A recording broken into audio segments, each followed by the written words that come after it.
Hi guys, this is Pankaj Bhardwaj. आज हम फिर से आ गए मार्केट भविष्य के न्यू एपिसोड में। और इस वीडियो में मैं बताने वाला हूं बैंक निफ्टी आज क्यों गिरा और आखिर कैसे टाइम से पहले उस ट्रेंड को कैप्चर कर लिया गया just because of simple moving average. तो आओ मैं सबसे पहले दिखाता हूं कि ये किस तरीके का सेटअप था। अगर आज आप देखोगे इस सेटअप का इस्तेमाल आपने कब करना है, ध्यान से। इस सेटअप में मैं दो चीजों का इस्तेमाल कर रहा हूं। पहला, एक moving average, and second 21 SMA। Just think about it. अब बहुत सारे लोग अलग अलग तरीके से इस मूविंग एवरेज को इस्तेमाल करते हैं, but do you know one thing? The real secret truth about the moving average is flat and vertical. तो आपको समझ में आना चाहिए कि वर्टिकल किस तरीके से काम करता है और कैसे काम करता है। तो सबसे पहले यहाँ पे पाइवट का इस्तेमाल करना है हमने। आपने उसी दिन इस मूविंग एवरेज का इस्तेमाल करना है जिस दिन पाइवट में वो गेम हो। अगर मूविंग एवरेज वर्टिकल है, इसका मतलब ट्रेंड कंटिन्यू है। अगर मूविंग एवरेज थोड़ा सा होकर वापस से वर्टिकल आता है, इसका मतलब ट्रेंड मोर स्ट्रॉन्ग है।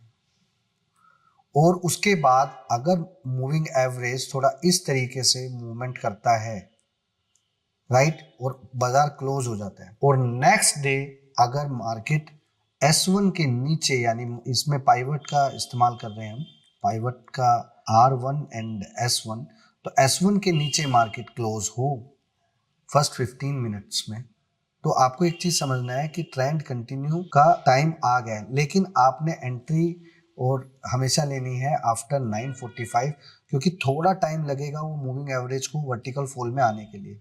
और जैसे ही आज वर्टिकल फॉल में मूविंग एवरेज आया, यहाँ पे ये ट्रेंड कैप्चर कर लिया गया था। तो this is called the simple and sober logic, जिसमें ये जो नया सिस्टम अभी आपको मैंने बताया है, इसी सिस्टम को अप्रूव मेरे जूनियर्स के थ्रू किया गया है जस्ट बिकॉज ऑफ इसमें हमको एक चीज देखने को मिलेगी। मैंने कल भी आपको बताया था लास्ट वीडियो में कि RSI जैसे ही 60 के नीचे जाएगा और उसमें कुछ कंफर्मेशन वो लोग ऐड करते हैं, तो देखो उनका ये ऑब्जर्वेशन है, मेरा अलग ऑब्जर्वेशन है। उनको मॉर्निंग से ही पता था मार्केट आज ट्रेंडिंग होगा। तो this is called the simple logic where you can easily make money and catch the trend. तो यहाँ से आपको इस सारी चीज को समझना है। कुछ लोग मूविंग एवरेज में अलग अलग तरीके से सेटिंग करके रखते हैं, तो यहाँ पे आप लोगों ने समझना है।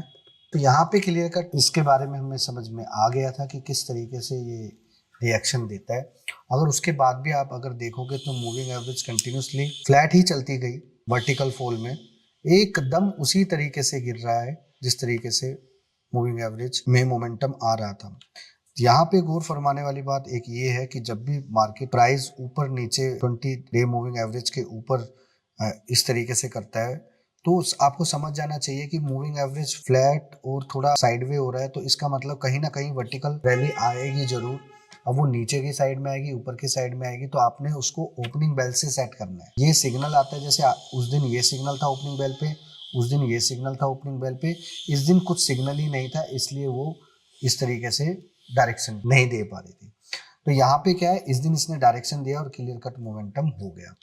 कुछ लोग यहाँ पे अलग अलग तरीके से मोमेंटम गेम करते हैं। यहाँ पे बहुत सारे लोग, अभी जिन लोगों को मैंने अभी नया बैच था, वो लोग इंडिकेटर्स के ऊपर ज्यादा काम करने में बिलीव रखते हैं। तो यहाँ पे सबका ऑब्जर्वेशन मैं देख रहा हूँ, वीडियो के थ्रू बताना चाहूंगा कि मैं सभी लोगों के ऊपर मेरी आइज हैं, तो आप लोग अपना ऑब्जर्वेशन भेजना ना भूलिएगा। कुछ लोगों ने बोला MACD में क्लियर सिग्नल था कि बाइंग नहीं करना था, कल भी जाते जाते जो बाइंग आई थी वो भी फेक थी। तो ये एक आपका ऑब्जर्वेशन का तरीका है, और लास्ट में जाते जाते भी वो इसी तरीके से सिग्नल दे रहा है कि बाइंग नहीं करना है। लेकिन अगर मैं बात करूं निफ्टी का, पहले क्या हो रहा था, निफ्टी थोड़ा वीक दिखा रही थी, बैंक निफ्टी स्ट्रॉन्ग दिखा रही थी, but now bank Nifty is coming on the same level कि वो थोड़ा वीकनेस दिखा रही है और निफ्टी थोड़ा सा स्ट्रॉन्गेस्ट पॉइंट दिखा रही है। तो यहाँ पे व्हाट्स नेक्स्ट? तो सबसे पहले आपने एक चीज को समझना है कि अब आगे अगर आप किसी भी चीज का मोमेंटम चेक करना चाहते हो, तो आवरली चार्ट में किस तरीके से वो चैनल को कंप्लीट किया है या नहीं किया है। तो यहाँ पे एक चीज को समझेंगे, यहाँ पे क्लियर कट हम इसको मार्क करेंगे। तो यहाँ पे क्लियर कट है अकॉर्डिंग टू द सिनेरियो। तो यहाँ पे मैक्सिमम टू मैक्सिमम जो रैली हो सकती है, नीचे के लेवल हमें मिल गए हैं। तो यहाँ पे आपको क्लियर कट एक चीज समझने को मिलेगी कि यहाँ पे अगर आप एक ही साइड पे प्ले करना चाहते हो तो आपने सिंपल और सिंपल यहाँ पे इस लॉजिक को फॉलो करना है। यहाँ पे सबसे पहले most important thing, last time हमने आपको क्लियर कट बताया था कि बिलो 58 456 के नीचे आपको पैनिक सिनेरियो देखने को मिलेगा। तो यहाँ पे वही हुआ, आज इसी तरीके से मार्केट में मोमेंटम चलता रहा और क्लियर कट था। लास्ट 2 वीडियोस में मैं बताता जा रहा हूँ आपको 58 856 के नीचे पैनिक सिनेरियो आपको देखने को मिलेगा, जो कि 58 456 का लेवल से लेके नीचे में 58 256 के लेवल आपको देखने को मिलेंगे। लेकिन यहाँ पे अभी करना क्या है, यहाँ पे अभी यही है, अगर आपको डेड कैट बाउंस करना है तो 58 456 के ऊपर करना है। सबसे पहली बात, अगर मार्केट यहाँ से ऊपर चलता है तभी आप ऊपर का प्लान करना, जो कि ऊपर की साइड में रहेगा 59,256 का लेवल, एंड अपसाइड में आपको ऊपर की साइड में 59,456 के लेवल आपको अपसाइड में देखने को मिलेंगे। बट लोअर साइड में आपने क्या करना, अब बेचना नहीं है, अब टाइम आ गया है कुछ पोजीशन सेट करने का।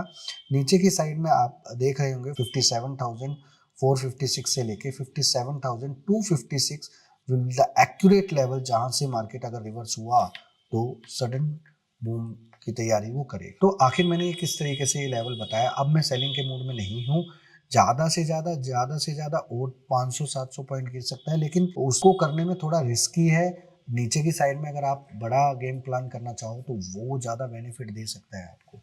तो यहाँ पे क्लियर कट है, प्राइस ऑलरेडी 20 SMA से बहुत दूर हो चुका है और आवरली चार्ट में भी। तो ये आपको समझना चाहिए कि ऑलमोस्ट 1200-1300 पॉइंट का गैप बन चुका है। तो ये किस तरीके से रिएक्शन कर सकता है।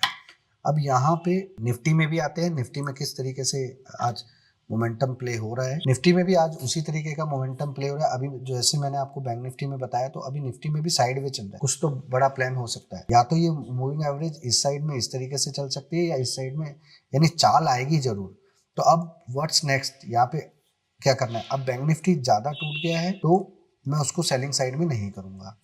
निफ्टी अभी थोड़ा सपोर्ट जोन में है तो मैं उसको थोड़ा सा प्लान करूंगा।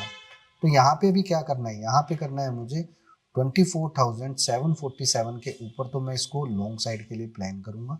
अगर ये चलता है ऊपर की साइड में तो मुझे ऊपर की साइड में 24,947 से लेके 25,147 तक के लेवल देखने को मिलेंगे। अगर मार्केट में 24,370 का लेवल टूट जाता है तो नीचे की साइड में आपको 24,247 से लेके 24,170 तक के लेवल नीचे की साइड में देखने को मिलेंगे। अब मार्केट गिर रहा है, आपको कौन सा स्टॉक करना चाहिए, कौन सा नहीं करना चाहिए।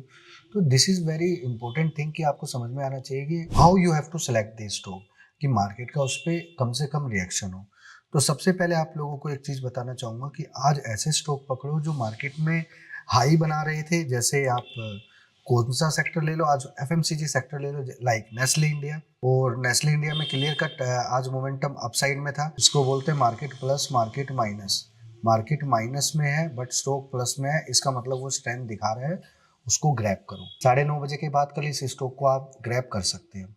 एंड द सेकंड थिंग, दूसरा स्टॉक कौन सा है, दूसरा एस्ट्रल। एस्ट्रल में भी इसी तरीके से मोमेंटम स्टार्ट हुआ था, लास्ट में मोमेंटम उसी तरीके से रह गया। एक और स्टॉक था BDL। BDL में यूनाइटेड स्पिरिट में अगर आप देखोगे तो ये ट्रेंडिंग की तरफ निशान दे रहा है, जबकि उससे पहले ये थोड़ा साइडवे होके आया। तो अब यहाँ से दोबारा से एक ट्रेंडिंग हो सकता है। तो यहाँ पे इस स्टॉक की तरफ आपने ध्यान रखना है।